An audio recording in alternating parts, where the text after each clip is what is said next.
todos os desportos motorizados no PEC Motores. Sport TV, adere já na tua box. Seja bem-vindo ao último dia de testes de Fórmula 1 da temporada 2024, que começa em tons de vermelho. Charles Leclerc foi o piloto mais rápido do terceiro e último dia, mas o tempo global, o mais rápido dos 3 dias, acabou por pertencer ao seu companheiro de equipa, Carlos Sainz, batido esse tempo na noite, no lusco-fusco de quinta-feira.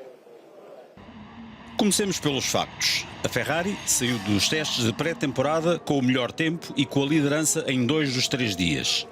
Na derradeira jornada foi a vez de Charles Leclerc ser o mais rápido, mesmo se George Russell ainda tentou dar luta e colocou o Mercedes a apenas 46 milésimos, já perto do final. Ambos ficaram, contudo, quase 4 décimos acima da marca estabelecida por Carlos Sainz na véspera, de 1:29,9, e que ficou como o melhor tempo deste ensaio geral para o Mundial de Fórmula 1 de 2024. O último dia começou com a repetição da cena vista na véspera, com mais uma longa interrupção devido a uma grelha de escoamento levantada, desta vez pelo Red Bull de Sérgio Pérez, o que lançou um tema para debate. O que se passou no Bahrein será apenas um problema da pista de Sakir? Ou não será um alerta para todos os circuitos reforçarem aqueles elementos, tal a enormidade de forças envolvidas nos Fórmula 1 atuais, entre o elevado peso e a gigantesca sucção destes fundos de efeito de solo? Esta foi a principal incidência da manhã, em que também a McLaren teve problemas de embreagem que limitaram a rodagem de Lando Norris a apenas 20 voltas. O carro papaya parece bem nascido em termos de rapidez, mas a equipa tem pequenos problemas de fiabilidade para resolver. À tarde, Charles Leclerc montou relativamente cedo um jogo de pneus macios C4, que não estarão disponíveis no Grande Prémio, e foi assim que marcou o que seria o melhor crono do dia. O mesmo fizeram já na fase final da sessão George Russell, que quase igualou a marca do piloto da Ferrari, a fazer uma gracinha com o W15 na única volta rápida feita pela Mercedes nestes 3 dias, mas também Guan Yu Zhou a colocar o Sauber C44 em terceiro e o Tsunoda a levar um eficaz VCarb 01 até quinto e Alex Albon a pôr o Williams FW46 em sexto. No meio deles, com o quarto tempo, ficou Max Verstappen, que se focou apenas em acumular voltas e a trabalhar no Red Bull RB20 em condições de corrida, apenas usando pneus C3, C2 e C1. E as impressões são de que é um carro bastante superior aos outros, embora o Ferrari SF24 tenha dado um claro passo em frente. É comparando os tempos com pneus C3 que, ficando Piastri a 3 décimos de Verstappen, percebemos a competitividade do McLaren MCL38. Já o Aston Martin AMR24 não parece tão exuberante como o carro que iniciou a temporada passada, mas o problema é que será o pelotão do meio que estará muito mais compacto e disputado. Neste último dia, como nos outros, a Alpine voltou a estar discreta, com o carro guiado por Gasly a perder até um componente em plena reta da meta. Boa notícia foi o salto de andamento do Haas, com muito melhor ritmo e a deixar a cauda do pelotão. A Haas foi mesmo a equipa que mais voltas somou nestes 3 dias. Agora há toneladas de dados para analisar e muitas coisas para melhorar, com vista à primeira prova do ano, dentro de uma semana, de novo no Bahrein. Mas os testes de pré-temporada deste ano encerraram por aqui.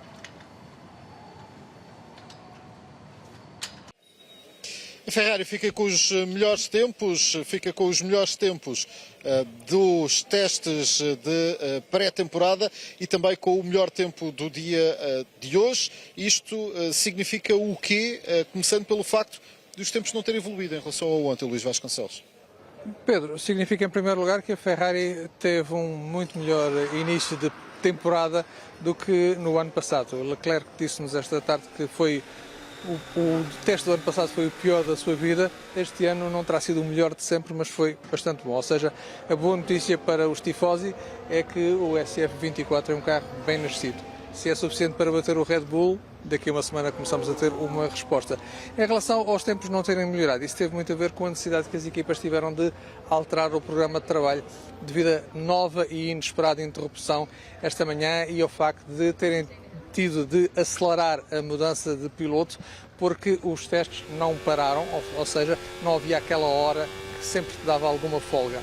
Só a Williams é que não mudou de piloto, teve Alex Albon de princípio a fim. No caso da Ferrari foi necessário mudar de piloto também, sempre se perde tempo. foi preciso seguramente priorizar algumas decisões, alguns testes. A Ferrari acabou por não completar aquilo que seria o Grande Prémio de Charles Leclerc, porque até nisso as coisas mudaram. Foi antecipado em 5 minutos o fim efetivo da sessão, e por isso o Charles Leclerc acabou por não chegar às 18 voltas que queria fazer com os pneus C3 para completar o seu Grande Prémio.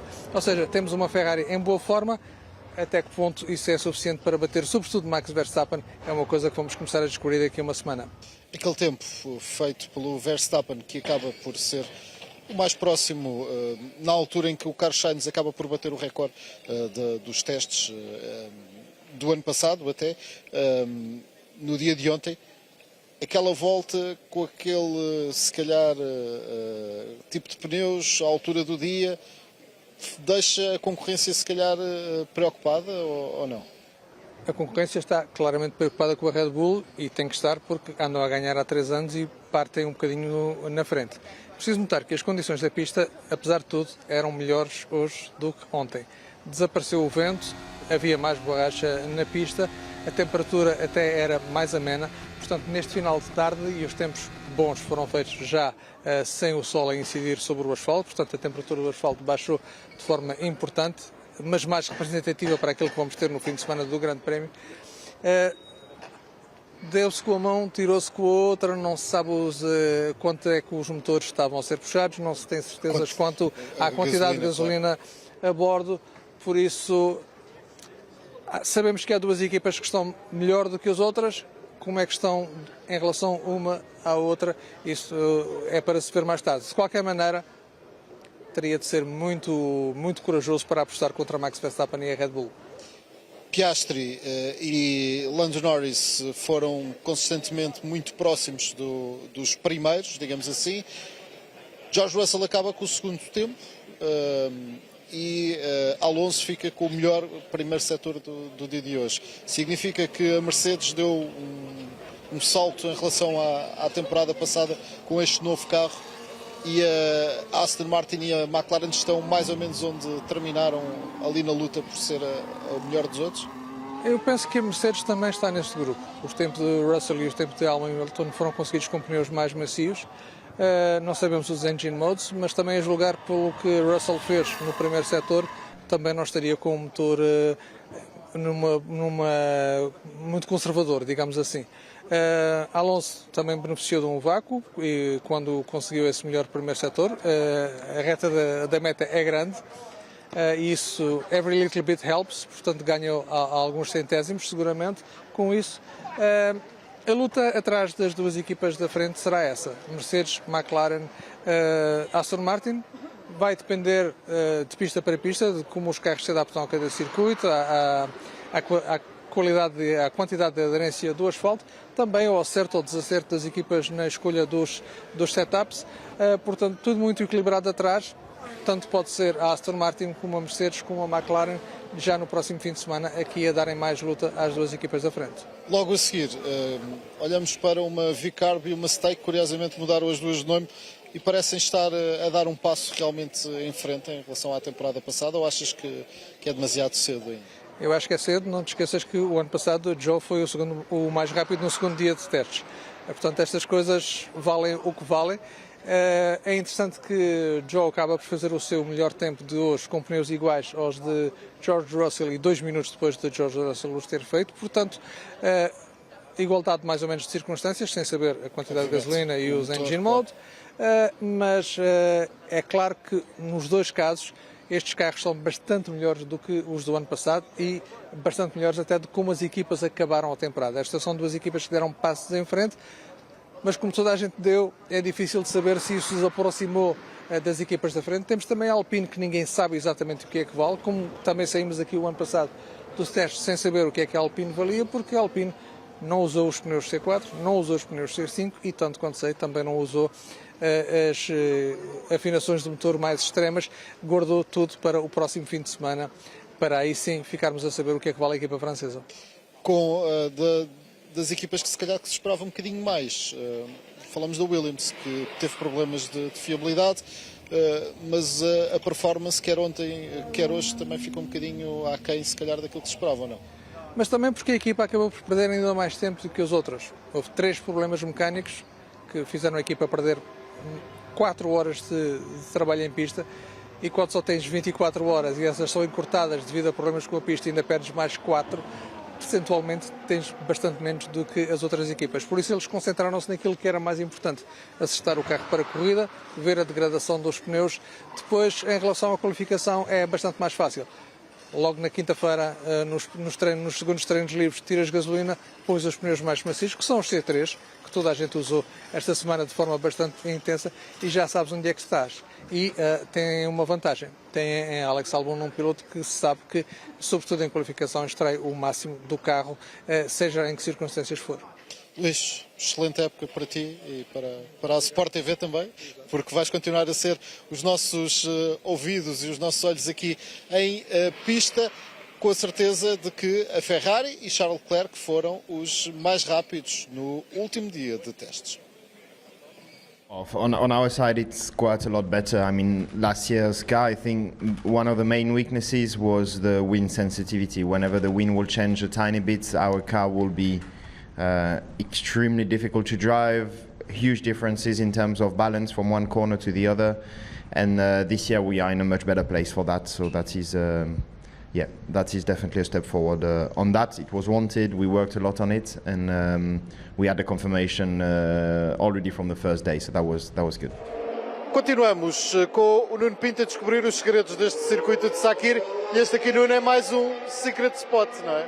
É, este um bocadinho menos, porque é uma bancada, o público tem acesso, mas é dos melhores sítios para ver Fórmula 1 de todo o ano, porque de uma bancada que se pode comprar bilhete, praticamente consegue-se ver o circuito todo. Eu venho muitas vezes aqui, apesar de estarmos longe, para ver a curva 8. Uma curva, se calhar, das mais lentas do circuito, juntamente com a curva 1, mas em que é possível ver o comportamento dos monolugares e a capacidade que têm de rotação e de tração para sair da curva. Ao mesmo tempo, é um sítio muito bom para se estar, para ter uma observação do trânsito nas voltas de qualificação. Daqui, como conseguimos ver quase todo o circuito, às vezes podemos ajudar as equipas a colocar o piloto no espaço livre. Temos aqui o Aston, o Alonso, está no Race Run. Para mim não é muito bom, porque falhou ligeiramente o Apex. Ou seja, neste ponto, ali onde está o corretor do Apex e aquele pino de plástico, os pilotos têm que passar muito perto e ter o carro já totalmente rodado. Neste caso, o Stake foi melhor, mais eficaz do que o Alonso, que chegou um bocadinho longo, teve um pouco fugiu um bocadinho de frente e por isso demorou a voltar ao acelerador. Temos visto o Red Bull, Ferrari e McLaren a fazer esta curva muito bem, e ali está, a roda frente direita do Max tocou no corretor bem tarde, carro totalmente rodado, e isso permite voltar rapidamente ao acelerador. Mercedes bem, mas demorou mais a ir ao acelerador, ou seja, tem um bocadinho menos de gripe. O Ferrari tem estado muito consistente neste ponto, abriu bem, rodou, e agora uma boa entrega de potência. O que eu tenho notado mais ao longo do dia de hoje aqui tem sido a capacidade dos 3 melhores monolugares, do Red Bull, do Ferrari e do McLaren. Temos agora o McLaren a chegar, poderem fazer aquilo que eu chamo, e muito bem, aquilo que eu chamo de combinada, que é a capacidade de travar e curvar ao mesmo tempo, levar a travagem para dentro da curva, até ao Apex, não precisar de travar a direita e depois virar, e essa capacidade que torna a curva muito mais em V, tem sido a grande diferença desses 3 monolugares para quem tem um bocadinho mais problemas de equilíbrio. Aquilo que acabámos de ver aqui com as passagens destes carros acaba por ser também um resumo e um balanço destes 3 dias de teste. Acaba por ser. É óbvio que é sempre difícil avaliar, porque nós, por exemplo, estamos a ver agora aqui e não sabemos exatamente o nível de combustível, e 20 ou 30 quilos empurram o carro na travagem, por exemplo. Aquilo que vimos do Alonso, eu sei quanto combustível ele tem, pode ter muito a ver com isso, mas é um pouco um resumo dos 3 dias e do comportamento geral dos monolugares. Quem consegue travar mais tarde, parar bem o carro, rodar e ao mesmo tempo ter tração, normalmente é quem está em melhor condição. Os pilotos todos disseram que o carro, de todas as equipas, o carro estava melhor quando o encontraram, o carro deste ano estava melhor do que quando o deixaram em Abu Dhabi no final de 2023. É isso também que tiras destes testes? Não em todos os casos, mas eu acho também que os pilotos neste momento, eles sabem quanto combustível têm, em condições estão a rodar, por isso têm mais informação. Se calhar, um Mercedes que eu não gostei de ver no primeiro dia, se estivesse a rodar com 80 ou 90 kg, explica as minhas más sensações e os pilotos sabem que quando tirarem esse peso o carro vai melhorar. Não vi que todos os monolugares estivessem melhor do que em Abu Dhabi. Por outro lado, também sabemos que os pilotos, para motivar as equipas e também de cara à imprensa, seria muito estranho alguém chegar e dizer não, o carro é mau, estamos em más condições. Só aconteceu, por exemplo, com a Mercedes há 2 anos, em que vimos os pilotos realmente a queixarem-se, e um pouco a McLaren no ano passado disse, esqueçam isto, não é isto que nós vamos ser ao longo do ano. Aqui um bocadinho mais difícil, se calhar na próxima quinta-feira vamos ter uma real noção da competitividade, porque aí mais ou menos vai estar toda a gente a rodar nas mesmas circunstâncias. Muito bem, vamos então escutar, e obrigado Nuno, boa época de 2024. Vamos escutar aquilo que os pilotos têm a dizer sobre as expectativas para a temporada de 2024 de Fórmula 1. I would say I think people definitely got excited from, let's say, from the outside. Let's just say fans got excited. I think they thought we were going to be a different version of another car from the past, but it's not that. It isn't that, and I think there was like the rumours and again a bit of excitement that it was going to be, but no, it's certainly not. But I think we're trying to make the most of what we got. I think we've definitely developed the car from last year. It's hard because we brought updates in Abu Dhabi, so we're comparing it to a car that had fresh updates. You know, if we compared it to the race before Abu Dhabi, then it looks like we made a bigger step, but it's just an evolution of that. So some gains here and there, but still I think if we want to be sure to fight for Q3s and top 10s, I think there's certainly still going to be a bit more to find. Well, I mean, I don't have a crystal ball, or I will have to be a journalist to make those kind of predictions and guesses. I only see the data, and the data says that this year's car is better than last year. If we improve 0.2 of the second and everybody else improves 1 second, we will be 8 tenths behind. But this is only a question that we will answer next week. You will answer maybe this weekend, and we will read it. Thank you very much. Little bits have improved. Is it where I would like it to be? I would say no. Is it a step forward altogether? I would say yes. So you can't win in everything. Like as a driver, you're always going to complain and always going to want to improve in some things. So do I still want more, and do we still need to focus on some areas? Yes. But is the car quicker than it was last year? Also yes. So things to do. Much better this time. This year, this time than I was last year physically, for sure. It's been a good few days, just making progress with the car, and just trying different things and getting a feel for it. Start to make some differences, and I feel much healthier, much more prepared coming into the season. I have a good reference of what to expect, and also what the car is capable of. So I'm excited for another year. Vai ser só em 2025, mas obviamente é o grande tema nesta pré-temporada de Fórmula 1. Lewis Hamilton vai reforçar a Ferrari e o tema dominou a conferência de imprensa. Obviously in summer, we signed, and obviously I at that time saw my future with Mercedes, but an opportunity came up in the new year, and I decided to take it. I feel like it was obviously the hardest decision I think I've ever had to make. Obviously I've been with Mercedes for, I think it's like 26 years. They've supported me, and we've had an absolutely incredible journey together. We've created history within the sport, and it's something I take a lot of pride and I'm very proud of what we've achieved. But I think ultimately I'm writing my story, and I felt like it was time to start a new chapter. I think for every driver, I think growing up, watching the history, watching Michael Schumacher in his prime, I think probably all of us sit in our garage and see the screen pop up and you see the driver in the red cockpit and you wonder what it would be like to be surrounded by the red.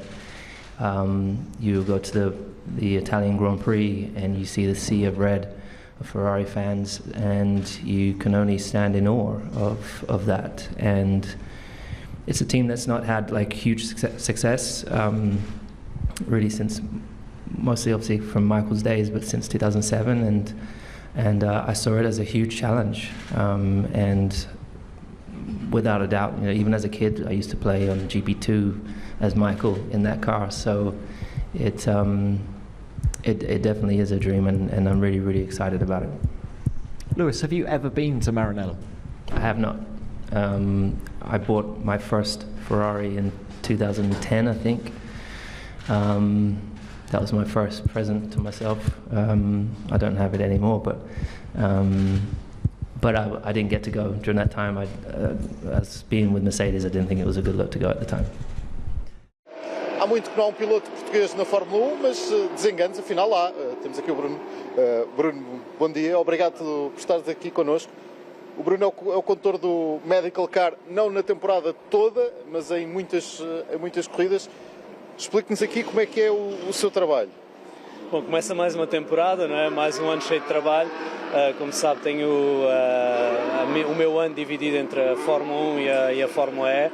Aqui na Fórmula 1, pois começamos já com os testes que são importantes. Aproveitamos o facto das equipes estarem também a testar para fazer os nossos testes de todos os sistemas, dos carros. Tivemos a oportunidade de testar as duas marcas, tanto a Mercedes, que está aí atrás, como a Aston Martin. Ontem testamos eu e o Berto, testamos os safety cars, no dia anterior também, é um novo modelo que vai sair, mas é um gosto estar mais um ano a este mais alto nível e a representar bem Portugal. O único piloto português na Fórmula 1, infelizmente, não é, Bruno? Oh, Bruno, explique-nos lá qual é a diferença deste carro, por exemplo, para o safety car. É diferente, o Medical Car é diferente do safety car. O carro é diferente e portanto, o rolo, o trabalho também é completamente diferente. Nós temos aqui um carro em que é necessário levar pelo menos 3 pessoas. Muitas vezes vocês vão ver na pista a trazer os pilotos quando há um incidente e então, os carros param na pista e temos que os trazer de volta.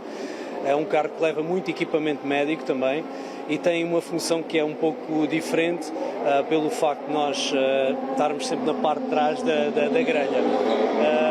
Obviamente que a primeira volta é feita sempre atrás da grelha, é um momento alto, vamos dizer, do fim de semana, e é aí que temos que dar tudo. Bruno, podes mostrar um bocadinho do que é o carro? Qual é a diferença para os outros carros?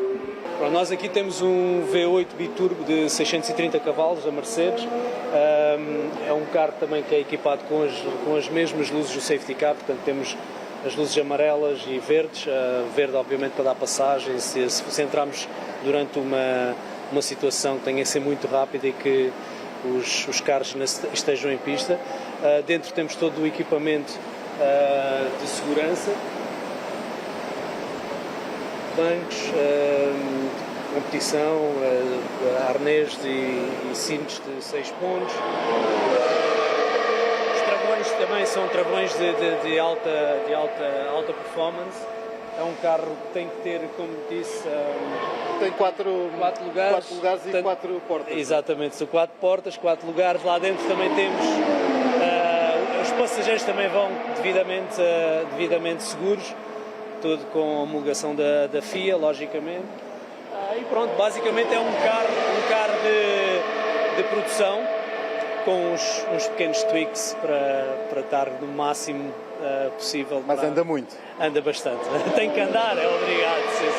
Desejos para a temporada, que ninguém se magoou, presumo, que seja essa a mais importante. Obviamente, para nós um fim de semana em que tínhamos que ficar no pit exit é um fim de semana perfeito.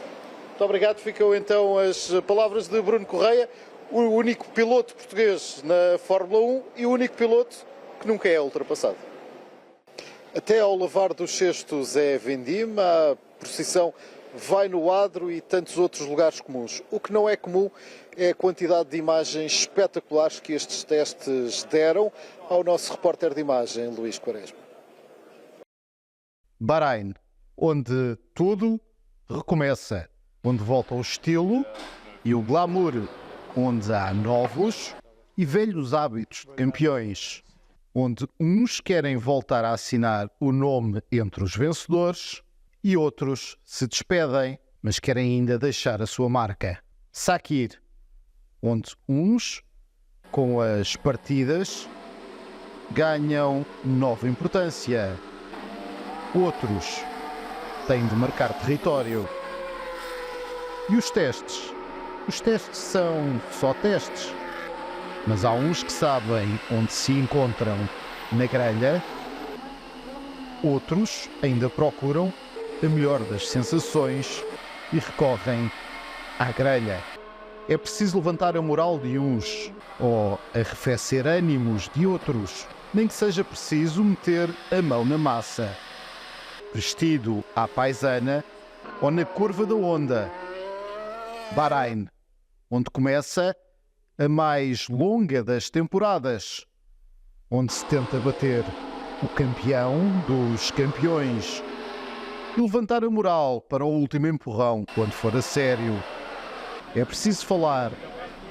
É que na conversa, às vezes, pode estar o ganho. Nem que seja preciso pintar a manta, nem que seja preciso deixar rasto do nascer ao pôr do sol, com a certeza que os carros podem dar todas as voltas, mas no final, a época de 2024 de F1 é na Sport TV.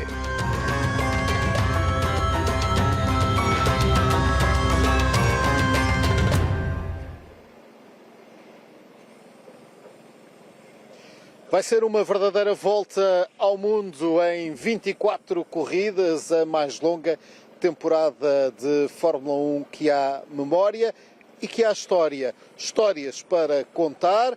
Começámos aqui no Bahrein, em Sakir, terminaremos não muito longe daqui, em Abu Dhabi, mas só lá para meados de dezembro. Tudo contado sobre os testes. A seguir, quando ouvir os carros de Fórmula 1 funcionar, é porque já é a sério e conto connosco para lhe levar tudo até si. Fique bem, fique com a F1 na Sport TV. Todos os desportos motorizados no PEC Motores. Sport TV. Adere já na tua box.